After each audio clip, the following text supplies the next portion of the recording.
السلام عليكم، ايه الاخبار؟ عاملين ايه؟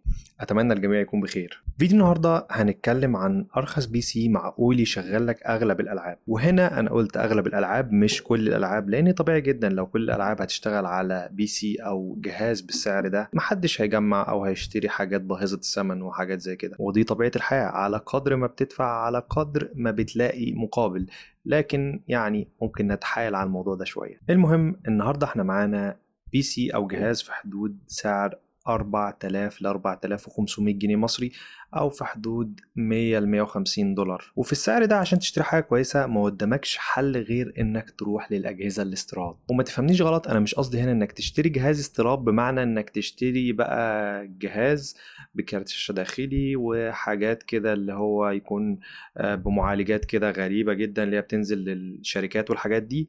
لا، انا قصدي هنا جهاز استيراد، يعني جهاز استعمال خارج. هتشتري اي حاجه استيراد لكن بشويه شروط كده، وهتعدل كام حاجه كده بسيطه هقولك عليهم، وكده هتبقى امورك في التمام خالص. انا اخترت هنا الجي 1، وزي ما قلت لك يعني هتلاقي فيه حاجات زي الجي 2 والجي 3، هتلاقي فيه حاجات كتير جدا يعني، واشكال وانواع وحاجات كده. لكن لازم تخلي بالك من كام نقطه كده. اول واهم نقطه ان الكيس ما يكونش جاي بشكل افقي، وتكون القطعة راكبة فيه بشكل أفقي، لأن الموضوع ده هيضايقك جدا جدا جدا لو حبيت تركب كارت شاشة خارجي. ودي أهم نقطة أصلا، يعني دي النقطة اللي أنت محتاجها أصلا. فبالتالي ما ينفعش إنك تاخد أي كيس جاي بشكل أفقي، المساحات فيه بتكون ضيقة جدا والتهوية فيه بتكون سيئة جدا جدا جدا. تاني نقطة، حاول إنك ما تشتريش حاجة فيها كارت شاشة داخلي، لأن الموضوع هنا هيعتمد بشكل كبير جدا على كارت الشاشة الخارجي. فبالتالي النقطة دي يعني احنا عايزين نوفر فلوس، فالموضوع ده مش هيكون افضل حاجة هنا. وخلينا نتكلم عن مواصفات الجهاز اللي معانا النهارده. هو هيكون i5 4590. عندك هنا الرامات بتكون 16 جيجا رام 8 و8. عندك هنا طبعا اس اس دي 128 جيجا. عندك هنا باور سبلاي 320 واط. هتلاقي اجيال كتير، انا خدت ال 4590 لانه في المعقول جدا، يعني كسعر واداء بيديك يعني خلطة كويسة جدا. هتلاقي طبعا في حاجات اعلى منه، في اجيال طبعا اعلى منه. عندك هتلاقي في حاجات في الاستيراد دي جيل سادس وحاجات زي كده، لكن اسعارها طبعا مبالغ فيها شويتين. فاحنا هنا برضو عشان نخلي الميزانيه محدوده فخدت حاجه في الوسط. طبعا هتلاقي برضو جيل تاني وجيل تالت حاجات اقل من اللي انا خدته ده، لكن يعني انا خدت حاجه كده في المتوسط بالنسبه للسعر وبالنسبه للاداء. وبرضو طبعا لو عرفت تروح للاي 7 جيل رابع هيبقى افضل بكتير، لكن برضو هيفرق معاك في السعر. اخدت هنا 16 جيجا رام 2 في 8 عشان البرامج والالعاب تاخد راحتها كده، ويبقى معاك 16 جيجا رام، ما تبقاش يعني الموضوع محدود قوي في 8 رام. 8 رام هتشتغل معاك كويس جدا على فكره، لكن انا برضو قلت يعني ايه، خلي الموضوع يعني واخد راحته شويه. وطبعا اخدت هنا اس اس دي 128 جيجا عشان النظام. اكيد دي حاجه نقطه يعني ما فيهاش نقاش، ما ينفعش تحط النظام بتاعك على الهارد الاتش دي دي، لازم تشتري اس اس دي منفصل للنظام. وعلى فكره برضو اغلب الالعاب المفضل ليها انك تحطها على الاس اس دي وتلعب على الاس اس دي، لكن في تجميع زي بتاعتنا النهارده دي مش محتاجين نعمل النقطه دي، لان يعني هتكون التكلفه اعلى انك تشتري اس اس دي تاني للالعاب والكلام ده. فعلى الاقل خالص لازم اس اس دي للنظام. الباور سبلاي هنا في برضو حاجات كتير، يعني المهم انك تركز قوي لو انت حابب تشتري كارت معين. لازم تاخد بالك ان الكارت ده بيحتاج طاقة قد ايه، وتشوف الباور سبلاي اللي عندك هيكون قد ايه، فالموضوع ده هيفرق معاك جدا.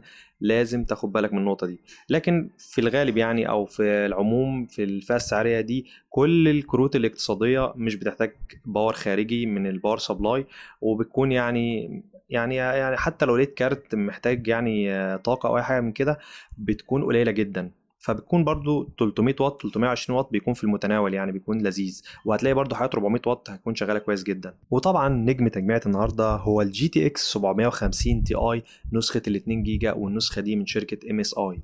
النسخه دي بتكون مروحه واحده والتبريد بتاعها بيكون كويس جدا، وكمان النسخه دي مش بتحتاج باور خارجي من الباور سبلاي، الباور بتاعها بيكون من البورد على طول. فدي برضو حاجه كويسه لتجميع اقتصاديه. طبعا مش محتاج اقول لك ان ده احلى كارت ممكن تشتريه في الفئه السعريه دي، او في فئه سعر في حدود من 1500 جنيه ل 1700 جنيه.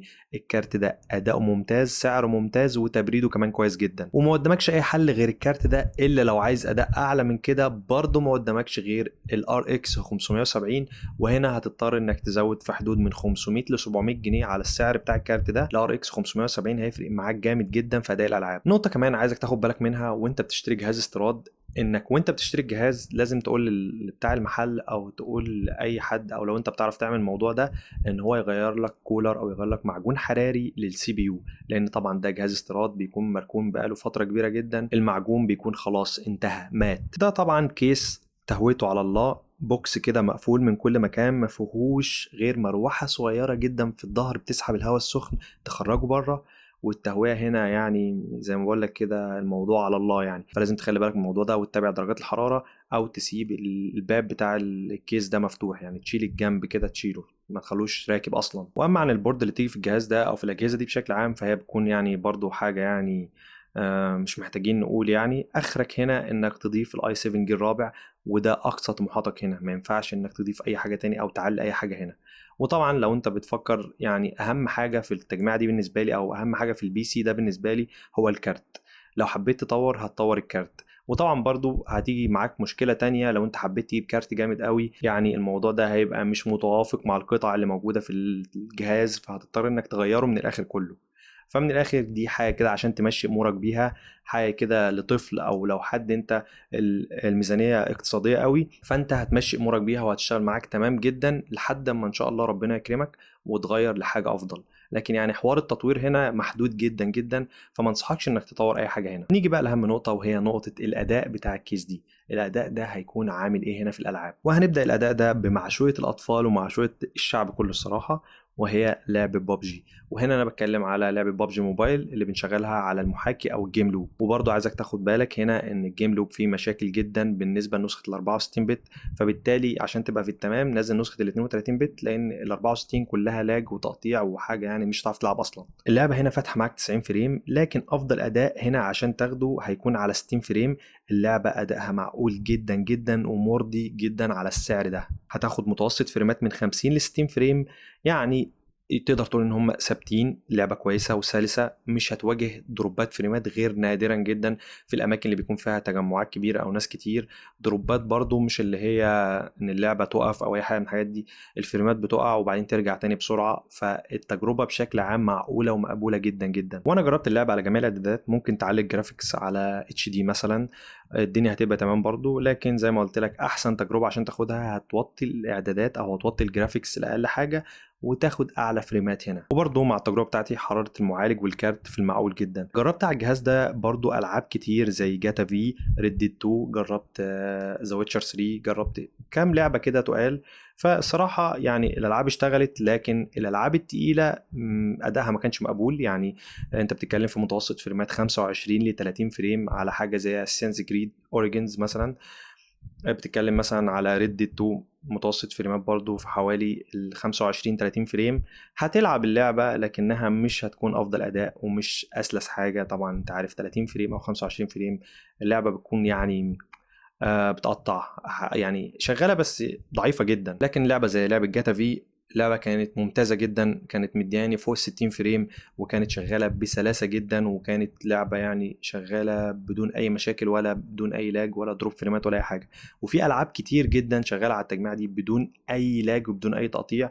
طبعا يعني زي ما قلت قبل كده في اول فيديو، ما تتوقعش الالعاب التقيله جدا انها تشتغل هنا بسلاسه يعني. وفي اخر الفيديو هسيب لك كده تجربه لبعض الالعاب على الجهاز هنا. المهم بقى نيجي لنقطه الاسعار. ايه اسعار الحاجات دي؟ الجهاز ده كله كده بالكامل بدون الكارت، كل حاجه يعني قلتها هنا بدون الكارت، سعرها 3150 جنيه، وسعر الكارت ده في حدود ال 1700 جنيه، يعني توتال 4850 جنيه. انت بقى ممكن تجيب الكارت ده ارخص من السعر اللي انا جايبه ده ب 200 جنيه، لاني كنت مشتريه من محل. انت لو هتشتريه ممكن تجيبه بارخص 200 جنيه، وكمان ممكن تشيل رامه 8، يبقى عندك 8 جيجا رام بس مش 16 جيجا رام، هتوفر كمان 400 جنيه. يعني الجهاز هيكون سعره كده توتال 4250 جنيه ب 8 رام وبالكارت. Hey, you don't see me driving here?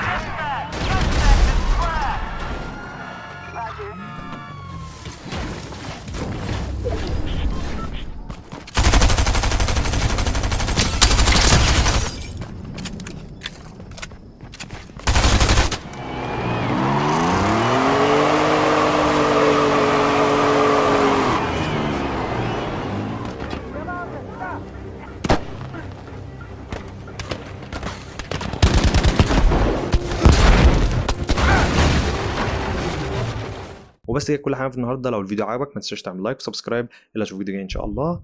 سلام.